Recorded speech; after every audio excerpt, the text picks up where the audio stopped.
Hello viewers, আশা করি সবাই অনেক ভালো আছেন। এম.এস বাংলা টিউটোরিয়ালের নতুন একটি ভিডিও টিউটোরিয়ালে আপনাদের স্বাগতম। আজকে এম.এস ওয়ার্ডের সবথেকে বেশি গুরুত্বপূর্ণ একটি বিষয় নিয়ে আলোচনা করব। সেটা হলো যে ইলাস্ট্রেশন। ইনসার্টে যাওয়ার পর আপনারা দেখতে পাবেন ইলাস্ট্রেশন নিয়ে একটা অপশন আছে, যেটাতে আছে picture, clip art, shapes, smart art, shirt, এই বিষয়গুলো নিয়ে আজকে আলোচনা করব। শুরুতে আসা যাক, আমরা যখন এম.এস ওয়ার্ডে কাজ করি তখন আমাদের একটা পিকচার অ্যাড করতে হয়।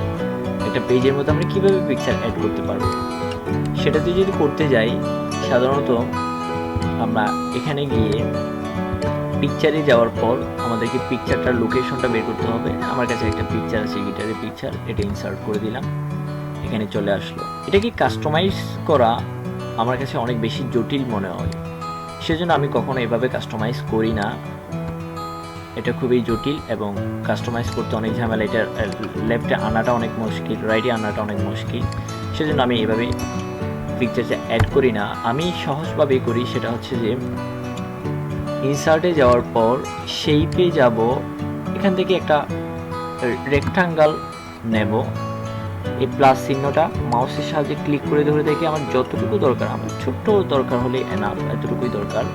তাহলে এটাকে সিলেক্ট করলাম, মাউসের রাইট সাইড ক্লিক করে ফরম্যাট অটো শেপে ক্লিক করব। ফরম্যাট অটো শেপ ক্লিক করার পর এখানে আমরা বর্ডারটাকে হোয়াইট করে দেব। বর্ডারটাকে হোয়াইট করে দিলাম এবং ফিল ইফেক্টে গিয়ে ফিল ইফেক্টে যাব, যাওয়ার পর পিকচারে যাওয়ার পর সিলেক্ট পিকচারে যাব এবং আমরা লোকেশনটা সেট করে দেব। এটা পিকচার, এটাকে ইনসার্ট করে দিলাম এবং ওকে এই পিকচারটা এখন আপনার ইচ্ছা মতো এটাকে কাস্টমাইজ করে নিতে পারবেন, যে পিকচারটা কোন দিকে কতটুকু রাখলে ভালো দেখা যাচ্ছে, পরিপূর্ণভাবে পূর্ণাঙ্গভাবে আসতেছে, যে পিকচারটা এভাবে রাখলে ঠিক। এটাকে আপনি left side, right side, bottom, top, যেদিকে খুশি সেদিকে আপনি সেটাকে কাস্টমাইজ করতে পারবেন। এরপর এটা নিচে লেখালেখিও করতে পারবেন। আমি অবশ্যই লেখালেখিও করে দেখাচ্ছি আপনাদের। পিকচারটা নিজে আমি চাচ্ছি যে একটা গিটারের পিক, সেজন্য গিটার পিকচারটাকে সেন্টার বরাবর এনে দিলাম। এই ছিল একটা পিকচার কিভাবে অ্যাড করতে হয়। এবার আসুন শেপ নিয়ে আলোচনা করি। শেপের ক্ষেত্রে আমরা একইভাবে ইনসার্টে যাব, ইনসার্টে দেখতে পাবো শেপ। এখানে নানা রকম শেপ আছে। একটা যদি আপনার লাইন দরকার হয় তাহলে লাইন নিতে পারবেন মাউসের সাহায্যে ক্লিক করে, যে লাইন চলে আসলো। লাইনটা কিন্তু একটু আঁকা বাঁকা, আমি এটাকে আরও সোজাভাবে নিতে চাচ্ছি। একইভাবে আপনাকে ইনসার্টে যেতে হবে এবং শেপে যেতে হবে, দেন লাইনে ক্লিক করার পর প্লাস চিহ্নটার সাহায্যে, প্লাস চিহ্নটার বরাবর মাউসের সাহায্যে ক্লিক করে ধরে থাকবেন এবং শিফটের সাহায্যে মাউসটা আপনি যেদিকে, এদিকে লাইন করতে গেলে নিজের দিকে যদি পাশে নিয়ে যান তাহলে এভাবে নিয়ে যেতে পারেন, যতটুকু দরকার আপনার। আমার এতটুকু দরকার, তাহলে একটা লাইন একেবারে সোজাসুজি চলে আসলো। এটা ছিল লাইন। এরপর আবার আরও কিছু অপশন দেখি। শেপে যাওয়ার পর এখানে দেখা যাচ্ছে একটা তীর চিহ্ন আছে। একইভাবে মাউস দ্বারা ক্লিক করে শিফট চেপে ধরে আপনি এদিকে নিয়ে আসবেন। তাহলে এতটুকু দরকার নয়, জাস্ট এতটুকু শিফট চেপে ধরলে হবে, তাহলে জিনিসটা সোজা থাকবে, না হলে আঁকা বাঁকা হয়ে যাবে।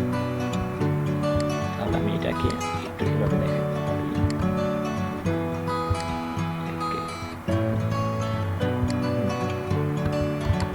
শেপের মধ্যে আমরা ইনসার্টে যাওয়ার পর আবার ইনসার্টে যাওয়ার পর শেপ। এখানে অনেক ধরনের শেপ আছে, আপনাদের যেটা দরকার সেটা ব্যবহার করতে পারবেন। একই প্রসেস। এই ছিল শেপের কিছু অংশ। এবার আরেকটি টপিক হচ্ছে যে জ্যামিতিতে আমরা কিভাবে সিম্বলগুলো ইউজ করব। জ্যামিতিতে সিম্বল অনেক সময় আমাদের দরকার। শেপে যাওয়ার পর আমাদের একটা বৃত্তের দরকার, তাহলে বৃত্তের মধ্যে ক্লিক করলাম। একই রকম মাউসের ক্লিক করার থাকার পর শিফট চেপে ধরে থাকবেন এবং যতটুকু আপনার বৃত্তটা দরকার ততটুকু নিলেন। এটা ছিল বৃত্ত। একইভাবে আপনি ইনসার্টে আবার যাবেন, সাইটে যাওয়ার পর আপনার একটা সমকোণী ত্রিভুজ দরকার। তো এই ছিল সমকোণী ত্রিভুজ, এটাকে আপনি ইচ্ছে মতো কাস্টমাইজ করে নিতে পারবেন, ইচ্ছে মতো কাস্টমাইজ করে নিতে পারবেন। এই ছিল শেপের ব্যবহার। শেপের ব্যবহারের পরবর্তী হচ্ছে যে স্মার্ট আর্ট। স্মার্ট আর্টে অপশনে যাওয়ার পর এখানে নানা রকম লিস্ট পাবেন, process, cycle, relationship, matrix, pyramid, আপনার যেটা দরকার অথবা কাস্টমাইজ করে নিতে পারবেন। আমার দরকার যে এই জিনিসটা নিলাম, ওকে দিলাম, এটা চলে আসলো, এটাকে আমি চাচ্ছি নিচে নিয়ে যাই, এই জিনিসগুলো ডিলিট করে দিই। যে এই জিনিসটার উপর চাচ্ছি যে আমি কিছু টেক্সট লিখব, এখানে টেক্সট লিখতে পারবেন, বাংলাদেশ ব্যাংক,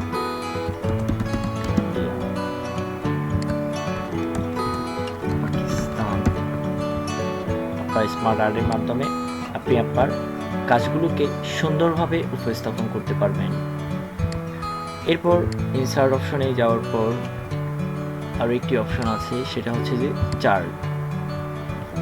চার্ট বলতে কলামে চার্ট আছে, লাইন এবং হচ্ছে পাই, বার, আপনার যে ধরনের চার্ট দরকার, যে ধরনের পরিসংখ্যানগুলো দেখানোর জন্য আপনার যেই চার্টটা দরকার সেটা আপনি ইউজ করতে পারবেন এখান থেকে। যে আমি চাচ্ছি একটা কলাম নেব, এই চার্টটা দরকার, এটা নিলাম, একটু সময় নিবে আসতে, মধ্যে চলে আসছে। তো এই চার্টটার মধ্যে দরকার যে এটা একটা অপশন, এগুলোকে আপনি কাস্টমাইজ করতে পারবেন, তবে এক্সেলের সাহায্য নিতে হবে, সাথে এক্সেল ফাইলে ওপেন হয়ে যাবে। আমি দুটি ফাইল একসাথে দেখাচ্ছি, এখানে দেখা যাচ্ছে এটা পুরোটাই একটা চার্ট। এই চার্টের মধ্যে আপনি এগুলোকে কাস্টমাইজ করতে পারবেন। সাপোজ এদিকে ইয়ার, এদিকে এইজ, এভাবে যে আপনার যেটা দরকার এই চার্টটাকে যেভাবে আপনি উপস্থাপন করতে যাচ্ছেন ঠিক উপস্থাপন করতে পারবেন। এগুলোকে কাস্টমাইজ করার জন্য আপনাকে এক্সেলের সাহায্য নিতে হবে।